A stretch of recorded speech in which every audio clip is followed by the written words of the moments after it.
Creo que sí se escucha bien ya, ¿no? Creo que ya mejoró bastante.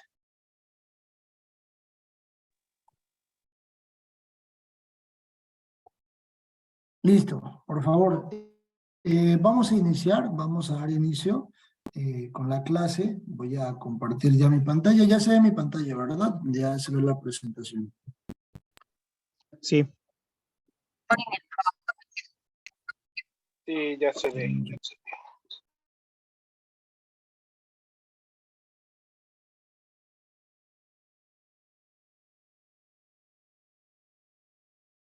Bien, pues vamos a orar. Vamos a poner este tiempo delante de nuestro Dios, pidiéndole que Él tome el control, nos dé la dirección y que sea su palabra establecida en nuestras vidas.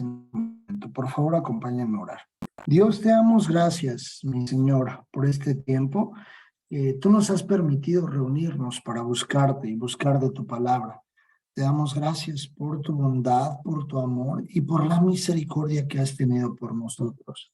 Te pedimos, Señor Jesús, que tú dirijas este tiempo, que sea tu palabra, Señor, instruyéndonos, que sea tu hermoso mensaje, el mensaje que tú quieres dejar en nuestras vidas. Sigue formando los hombres y mujeres del reino que tú quieres ver, Señor. Yo te pido que hagas tu voluntad y que sea tu palabra ministrando nuestras vidas. En tus manos, Señor, clase en el nombre y amén. Bien. Sí, sé que no se escuchaba, pero creo que ya se escucha, ¿verdad? Creo que ya nos escuchas bien, ¿verdad?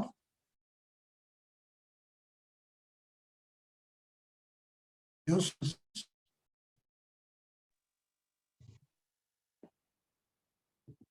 Fíjate que en momentos se escucha un poco entrecortado, pero en general sí se escucha bien lo que comentas, ¿eh? Muchas gracias. Gracias, Juan. Gracias por comentarlo. Igual, háganme saber, por favor, que se escuche de repente cortado para poder repetir la idea y que pueda quedarse muy bien el mensaje. ¿Sale? Voy a...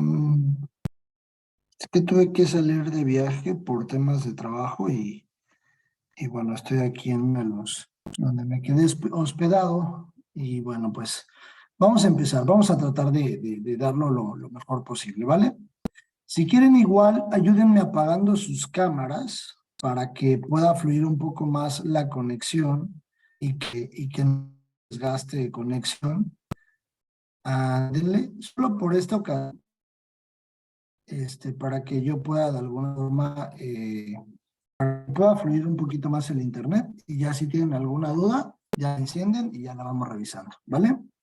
Bien, mantenemos el tema que hemos venido viendo acerca de la importancia de tener buenos líderes en el reino. Nos podemos enfocar mucho en algo que yo les decía previamente en clases anteriores, que siempre la forma en la que nosotros tenemos que dirigir a las personas que van a ir siguiendo esos pasos que Dios nos va marcando y que Dios nos permite que atrás de nosotros vengan algunas personas, no porque vengan atrás propiamente, sino porque ellos siguen los pasos de nuestro amado Jesús. Y puede ser una incógnita que nosotros nos preguntemos si se puede aprender realmente a ser el líder que Dios espera o que Dios ha instituido en su palabra. Él dejó escrito en Filipenses 4, 9, 8. Yo quiero que ustedes vayan a Filipenses. Carta a los Filipenses, capítulo 4, versículos 9 y 8. Y por favor me ayuden a revisar muy bien lo que dice allí. Dice la palabra de Dios. Filipenses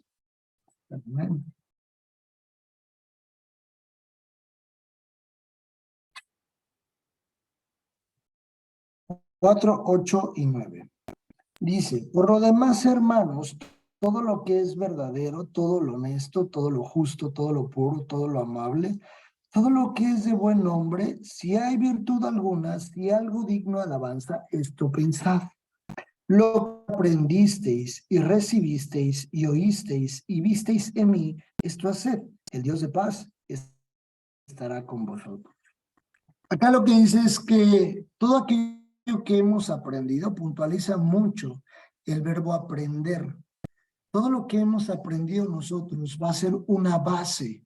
Todo lo que venimos a aprender a la facultad teológica, todo lo que aprendemos en el día a día cuando tenemos un devocional, cuando tomamos la oportunidad de acercarnos a nuestro Dios, ese es justo el momento en el que nosotros estamos aprendiendo. Y lo que viste, dice, y lo que recibiste, oíste y viste en mí, en esto haced. Porque hay una marca que nos va a pautar el Señor Jesús conforme nosotros vayamos avanzando. Él nos va a marcar esa pauta.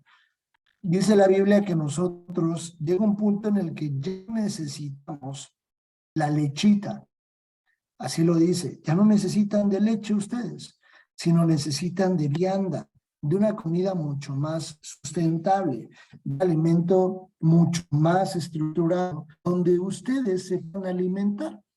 Hay una necesidad propiamente en el cuerpo humano de que conforme va creciendo el alimento va cambiando. Esto hace alusión a que nosotros ya no necesitamos el alimento probablemente de la leche materna, en el sentido figurativo que lo estoy diciendo, sino a lo que quiero referirme es que ya no somos niños pegados al pecho de mamá para estar siendo alimentados, sino hoy necesitamos una carne, un alimento mucho más robusto, un alimento mucho más estructurado, un alimento mucho más sustentable que nos pueda nutrir. Todo lo que hayamos o que vayamos aprendiendo es exactamente eso mismo que tendremos que ejecutar. Si la incógnita es si se puede lograr ser ese tipo de líder, la realidad es que sí. Por eso la Biblia lo deja escrito. Jesús trabajó con 12 hombres. Ese es exactamente también el reflejo del liderazgo que nosotros tenemos que proyectar. Jesús le dijo a sus discípulos que él les decía y él hacía todo lo que el Padre le había instituido. Ese es exactamente lo mismo que tenemos que hacer nosotros. Todo lo que se nos es instituido e instruido por parte del Padre y del Hijo, eso es lo que tenemos que hacer. Pero también de alguna forma nosotros tenemos que dejarlo hacia los que vienen, pero tenemos que trabajar en ellos, en el que nos tenemos que sentar y trabajar con cada uno de los discípulos. Ellos eran hombres comunes y corrientes como cada uno de nosotros, pero terminaron siendo apóstoles y moviendo o generando un movimiento cristiano alrededor del mundo por el impacto de la vida que tuvieron los discípulos, que propiamente pasaron a ser apóstoles. Creo que vayan allí a Lucas 9:1-6, por favor. Capítulo 9. Por favor, confírmenme cuando ya estén allí en Lucas 9.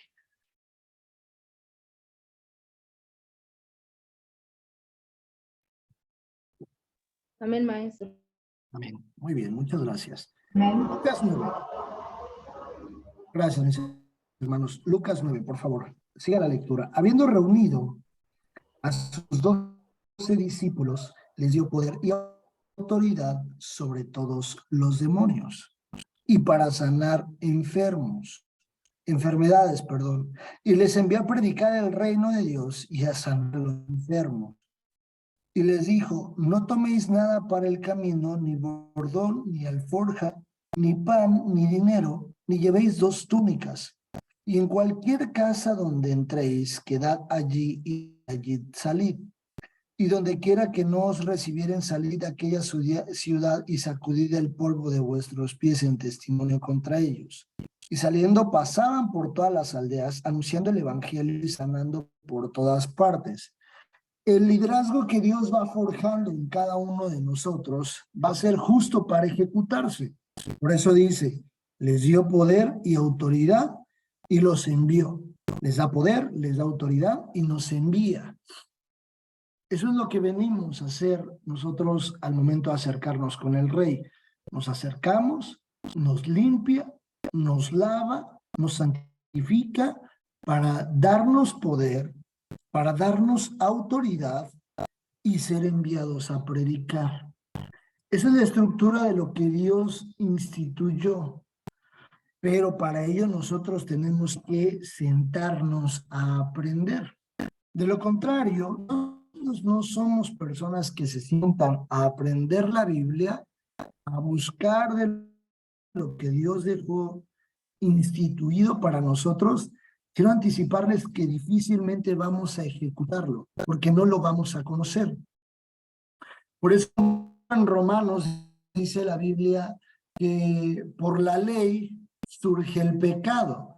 Derivado de que la ley se es manifiesta, entonces podemos entender el albedrío. Cuando Dios lanza instrucción, cuando Dios deja ver una instrucción hacia el hombre, en ese momento se abre el albedrío. ¿Qué es el albedrío? La oportunidad del hombre de decidir de hacerlo o no hacerlo. Entonces, de ahí también podemos partir lo que les decía. ¿Cómo podemos hacerlo si no lo conocemos? Ahí, por ejemplo, en Lucas 11:1, cuando los discípulos se acercan con Jesús, le dicen, Maestro, enséñanos a orar. Nosotros tenemos una gran responsabilidad en el liderazgo y le hemos hablado constantemente, el enseñar a otros, el discipular a otros. Uno de los objetivos de esta materia, o el objetivo, es poder conocer y administrar de manera correcta los dones y talentos que Dios nos ha dado.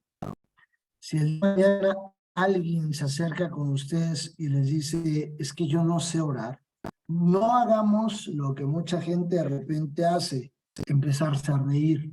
Y decir, no sabe orar, ¿cómo no vas a saber? O incluso dar las cosas por hecho, ¿no? Y la gente nos dice, oye, ¿podrías enseñarme a hacer esto? Y nosotros, ¿ay, a poco no sabes? ¿No sabes hacer eso?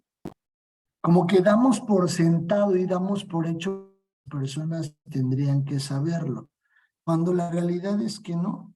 Por eso se acercan a cada uno de nosotros, para que nosotros les enseñemos.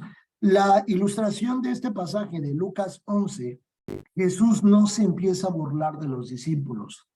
Jesús tampoco les dice, habéis caminado tanto tiempo conmigo. Cuando es este punto, Jesús les dice, cuando ustedes oren, orarán de la siguiente forma, con una estructura que les detalla el Padre Nuestro, y el Padre Nuestro es una estructura de oración. Claro que lo podemos repetir textualmente, pero no lo dejó instituido Dios para repetirlo por repetirlo, sino como una guía de cómo es que tenemos que orar. Siguiente.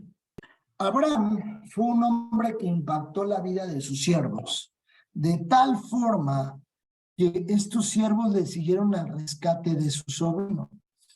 La forma de vida que tenía Abraham impactaba, o el liderazgo que tenía, impactaba tanto a sus siervos difícilmente le decían que no a una necesidad de Abraham. Quiero que vayan a Génesis 14. Por favor, Génesis 14, desde el 11.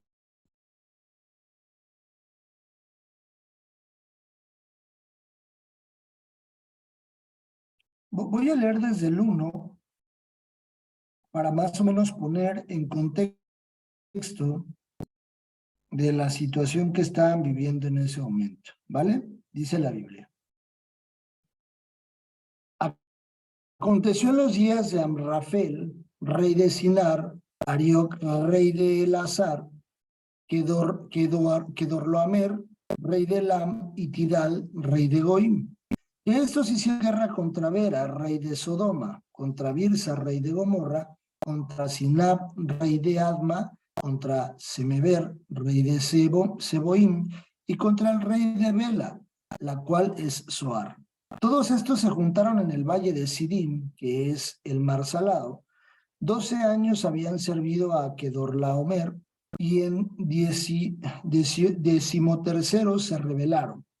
Y en el año 14 vino Kedorlaomer y los reyes estaban de su parte y derrotaron a los refeitas y en Astarot, Kerniam, a los susitas en Am, a los emitas en Sabekiriatam y a los hebreos en el monte de Seir, hasta la llanura de Parán, que está junto al desierto. Y volvieron y vinieron en Emispat, que es en Cades, y devastaron todo el país de los amalecitas y también el amorreo que habitaba en Asesontamar. Y salieron el rey de Sodoma y el rey de Gomorra y el rey de Adma y el rey de Seboim y el rey de Bela, que es Soar, y ordenaron contra ellos batalla en Valle de Sidim. Esto es en Kedorlaomer, rey de Elam, Tidal, rey de Goim, Emrafel, rey de Sinar, y Arioc, rey de Lazar. 4 reyes contra 5. Y el valle de Sidim estaba lleno de pozos de asfalto. Y cuando huyeron el rey de Sodoma y el rey de Gomorra, algunos cayeron allí y los demás huyeron al monte. Y tomaron toda la riqueza de Sodoma y Gomorra y todas sus provisiones y se fueron. Tomaron también a Lot, hijo del hermano de Abraham, es decir, que era su sobrino, que moraba en Sodoma y sus bienes, y se fueron. Y vino uno de los que escaparon y lo anunció a Abraham, el hebreo, que habitaba en el encinar de Mamre, el amorreo, hermano de Escol y hermano de Aner, los cuales eran aliados de Abraham. Oyó Abraham que su pariente estaba prisionero y armó a sus criados, los nacidos en su casa, 318, y los siguió hasta Dan. Y cayó sobre ellos de noche él y sus siervos, y les atacó y les fue siguiendo hasta Oba, al norte de Damasco. Y recobró todos los bienes, y también a Lot su pariente, y sus bienes, y a las mujeres y demás gente. ¿Qué podemos entender acá? Dice la Biblia que Abraham tomó a sus siervos. Abraham tomó a sus siervos. No eran soldados, no eran hombres de guerra, seguramente se dedicaban al campo, seguramente se dedicaban al ganado, seguramente se dedicaban a trabajar en la administración de los bienes y todo lo que tenía como propiedades Abraham. Pero por la forma de vivir Abraham, por su forma de impactar el corazón de estos hombres, no le negaron a Abraham hacer las cosas. Porque tal vez ellos no eran diestros en la espada, no tenían una armadura súper extraordinaria, no eran hombres de batalla como le he mencionado, sino que eran siervos. Dice el 14, oyó Abraham que su pariente estaba prisionero y armó a sus criados, los nacidos en su casa. Por eso lo puntualiza. Porque la Biblia no describe que Abraham fuese un hombre de guerra, un hombre preparado, un hombre diestro para ir a la batalla, como por ejemplo un Saúl o un David, sino que era un hombre, la Biblia lo describe como un hombre justo. Eso le da la pauta para que cuando él tuvo una necesidad muy profunda que incluía a su familia, sus criados se le sumaron. No les rogó, no les suplicó. Seguramente cuando ellos se dieron cuenta que Abraham tenía una necesidad, lo que hicieron los criados fue decir, vamos, porque él es nuestro amo, nuestro rey, nuestro lo que quiera, nuestro jefe, nuestro patrón, y nosotros tenemos que darle el soporte que él necesita. Nadie se puso a decirles, tal vez tienes que hacerlo obligatoriamente y me firmas una carta porque yo te he mantenido durante toda tu vida y tú me perteneces y eres mi criado, sino que dice la Biblia que solo los armó y ellos se fueron con Abraham.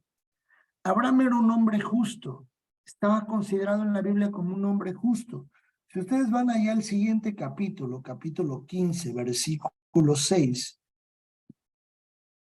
dice la Biblia, y creyó a Jehová y le fue contado por justicia. Un hombre de una fe impresionante. Un hombre que fue considerado un hombre justo. Y cuando existe un hombre justo en la tierra, es justo cuando ese hombre toca el corazón de Dios y Dios puede obrar en una necesidad. No porque alguien más tenga que ser obligado, no porque el equipo que está trabajando con ustedes sepa que es una obligación, sino porque propiamente entienden la gratitud. Y cuando hay gratitud en una persona hacia el líder que lo va dirigiendo, difícilmente esa persona dirá que no. Vayan ahí a Habacuc 2:4, Romanos 1:17, Gálatas 3:11 y Hebreos 10:38. Les voy a pedir a mi hermano Alan si me ayuda con Habacuc 2:4, mi hermana Analit si me ayuda con Romanos 1:17, si mi hermano Juan me ayuda con Gálatas 3:11 y mi hermana Laura me puede ayudar por favor con Hebreos 10:38. Habacuc 2:4, por favor. Ok, ¿sí me escuchan? Sí. Sí. Habacuc 2:4. Dice la palabra de Dios: He aquí que aquel cuya alma no es recta se enorgullece, mas el justo por su fe vivirá. Excelente, gracias amigo. El justo. Así fue considerado Abraham como el justo. Seguramente si Abraham veía una contienda entre dos de sus siervos, siempre aplicaba la justicia, una justicia que viene de Dios, una justicia recta. Por eso dice acá, el justo por su fe vivirá. Romanos 1:17, por favor.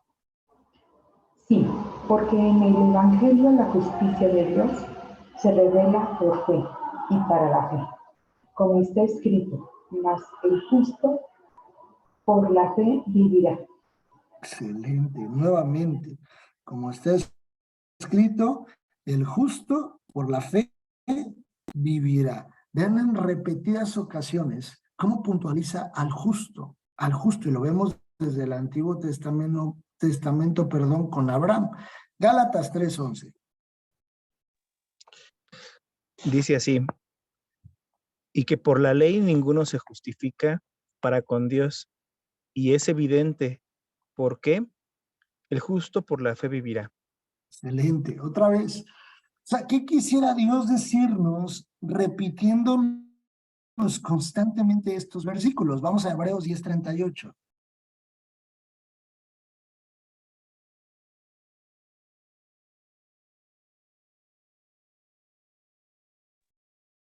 Sí, Listo. Hebreos 10:38. Ajá. Mas el justo vivirá por fe, y si retrocediere, no agradará a mi alma. Excelente, muy bien. Mas el justo vivirá por fe. En repetidas ocasiones, muchas gracias, mis hermanos, Dios puntualiza esto, que le agrada el justo, que el justo tiene algo muy, muy, muy en el corazón de Dios. Y dice lo siguiente: nosotros somos responsables de las siguientes generaciones. Nosotros somos quienes somos, muchas veces nosotros decimos, pues de mis hijos para acá y nada más. Pero el hecho de que nuestros hijos o nuestras generaciones, sobrinos, nietos, etc., vayan avanzando, es algo que es necesario porque dará ejemplo a aquellos. Un hijo instruido en la palabra de Dios, un hijo instruido en la obra de Dios, es un hijo que va a dar fruto. Y ese fruto va a ser palpable y Dios se va a agradar de ese fruto. Entonces, las generaciones que nos presiden a nosotros o que van atrás de nosotros, esas generaciones son una responsabilidad también de nosotros. Allí, acompáñenme por favor, allá primer libro de Samuel, capítulo 17. En el versículo 40, este tema ya lo vimos, pero solamente quiero llevarlos a revisar algo. Dice la Biblia, Primer libro de Samuel 17:40. Y tomó su cayado, David, en su mano, y escogió 5 piedras lisas del arroyo, y las puso en el saco pastoril y en el zurrón que traía, y tomó su honda en su mano y se fue al filisteo. Acá les pongo. El razonamiento humano podría explicar por qué David tomó 5 piedras. ¿Por qué David habrá tomado 5 piedras, si no tomó solamente una? Si David tenía toda la certeza de que con una iba a matar al gigante, ¿por qué no solo tomó una? ¿O es que acaso David dudaba de que Dios iba a ir con él para matar con una y agarró otras 4 para las otras oportunidades que debía tener? Ese es el razonamiento humano. Pero ¿qué sucede? Muchos estudiosos dicen que David tomó 5 piedras no solo para matar a Goliat, sino tomó 5 piedras porque a David le bastaba solo una piedra. Solo una piedra era necesaria para David, porque con una piedra, como David venía en el nombre de Jehová de los ejércitos, solo con una piedra iba a derribar a Goliat. ¿Qué sucede? David sabía que no era el único al que se iban a enfrentar. El que hoy podemos ver o el gigante que ya pudimos atravesar en nuestras vidas no es el único gigante que vamos a atravesar. Además de que esos mismos gigantes podrían amenazar a los que vienen atrás de nosotros. Por eso es que David, en una figura incluso profética, toma 5 piedras. Solo una la iba a gastar él, pero las otras 4 piedras servirían en esa figura profética para derribar a los otros 4 gigantes que se levantarían en contra de David. Vamos a segundo libro de Samuel, capítulo 21, por favor. Segundo libro de Samuel, capítulo 21, versos 15 al 17. Dice la palabra de Dios. Volvieron los filisteos. ¿Recuerdan quiénes eran los que estaban amenazando al pueblo de Israel? Los filisteos. ¿Ah? Dice, volvieron los filisteos a hacer la guerra a Israel. Y descendió David y sus siervos con él, y pelearon con los filisteos. Y David se cansó. Isbi-Benob, uno de los descendientes de los gigantes, cuya lanza pesaba 300 siclos de bronce y quien estaba ceñido con una espada nueva, trató de matar a David. Mas Abisai, hijo de Sarbia, llegó en su ayuda e hirió al filisteo y lo mató. Entonces los hombres de David le juraron diciendo, nunca más de aquí en adelante saldrás con nosotros a batalla, no sea que apagues la lámpara de Israel. Un gigante más, una piedra más gastada. Si bien este Abisai no lo mató con una piedra, pero estamos hablando de que David se guardó proféticamente 4 piedras que esas iban a servir o eran en función de los otros 4 gigantes que iba a enfrentar David y que sus generaciones los iban a matar. Dice segundo libro de Samuel, ahí mismo en el verso 18. Otra segunda guerra hubo después en Gob contra los filisteos. Entonces Sibecai Husatita mató a Saf, quien era uno de los descendientes de los gigantes. Uno más, un gigante más que se le iba a atravesar a David, y uno de sus descendientes, de su gente, de sus generaciones, iba a matar al siguiente gigante. Mismo versículo allá adelante, por favor. Versículo 19. Hubo otra vez guerra en Gob contra los filisteos, en la cual Elhanán, hijo de Gare, Erogim, de Belén, mató a Goliat Geteo, el asta de cuya lanza era como de un rodillo de un telar. Tercero, iba a ser derribado.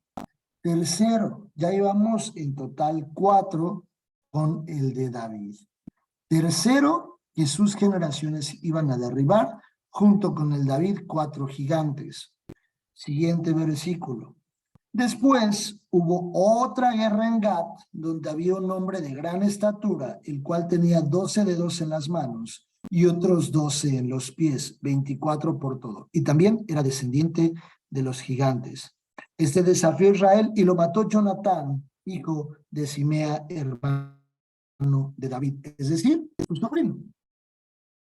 Qué curioso que la Biblia describe a 4 gigantes. Dice, estos 4 eran descendientes de los gigantes en Gat, los cuales cayeron por mano de David y por mano de sus siervos.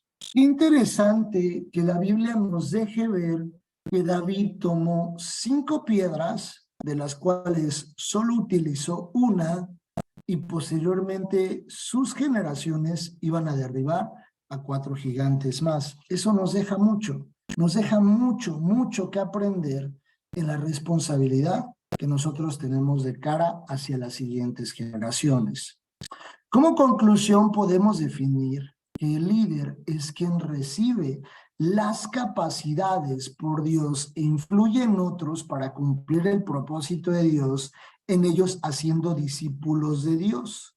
Repito, como conclusión podemos definir que el líder es quien recibe las capacidades por Dios e influye en otros para cumplir el propósito de Dios, en ellos haciendo discípulos de Dios.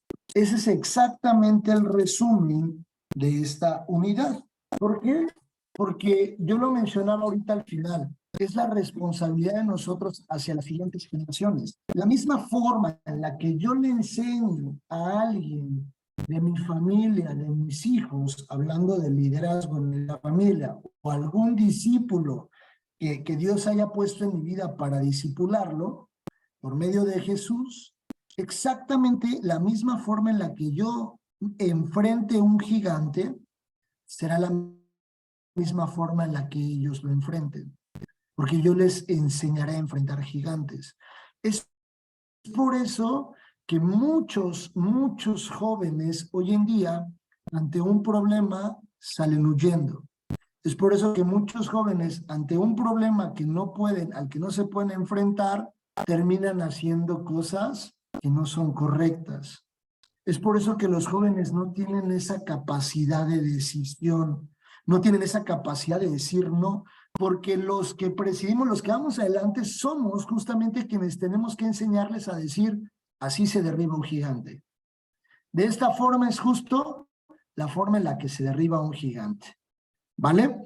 Y les dejo los versículos base que ya vimos como parte del resumen, pero solo para terminar nuestra clase. Quiero que vayamos a Juan 12:26 y regresemos un poco a lo que ya vimos. Evangelio de Juan 12:26. Y dice, si alguno me sirve, sígame, y donde yo estuviere, allí también estará mi servidor. Si alguno me sirviere, mi Padre le honrará. Y definimos en esta primera unidad que el liderazgo es servicio, es servir, porque Jesús lo dejó instituido. Yo no vengo a ser servido, sino a servir. ¿Hasta aquí alguna duda, algún comentario, algo que quieran mencionar? ¿Se pudo escuchar en la mayoría de la mejor forma? ¿Pudieron escuchar? ¿Sí? Excelente. Sí, se escucha bien. Muchas Así gracias. es. ¿Alguna duda o comentario? Todo claro. Perfecto. A partir de la siguiente clase, vamos a ver ya la unidad 2. Ya hemos terminado la unidad número 1 de liderazgo e iniciaremos la unidad 2. Acompáñenme a orar y a darle gracias a Dios por este tiempo, por favor. Te damos gracias, Señor Jesús, por tu palabra. Gracias porque hoy nos responsabilizas de lo importante que nosotros enseñemos a otras generaciones, Señor, a las generaciones que vienen atrás de nosotros pisándonos los talones, importante enseñarles cómo derribar un gigante.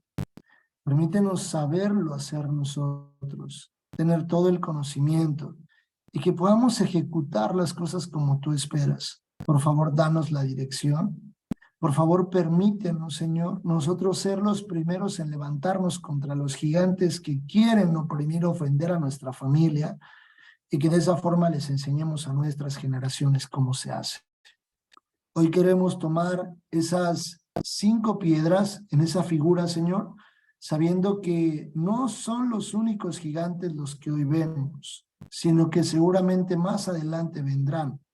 Pero tendremos, Señor, toda la sabiduría de poderlos enfrentar. Te doy gracias, Padre, por tu palabra. Síguenos dirigiendo y formando los hombres y mujeres que tú quieres ver. Gracias por todo en el nombre de nuestro Salvador Jesús. Amén y amén. Bien, me dio mucho gusto saludarlos. Les mando un fuerte abrazo. Que Dios los guarde, que Dios los bendiga y que les va muy bien en su siguiente clase. Un fuerte abrazo. Bonita semana. Muchas Amén. gracias, maestro. Hasta luego a todos. Hasta luego. Bendiciones. Gracias a Que Dios. estés bien. Que estén muy bien. Gracias. bendiga, Hasta luego. maestro. Hasta luego. Bendiciones. Ay, Dios los guarde. Gusto saludarles.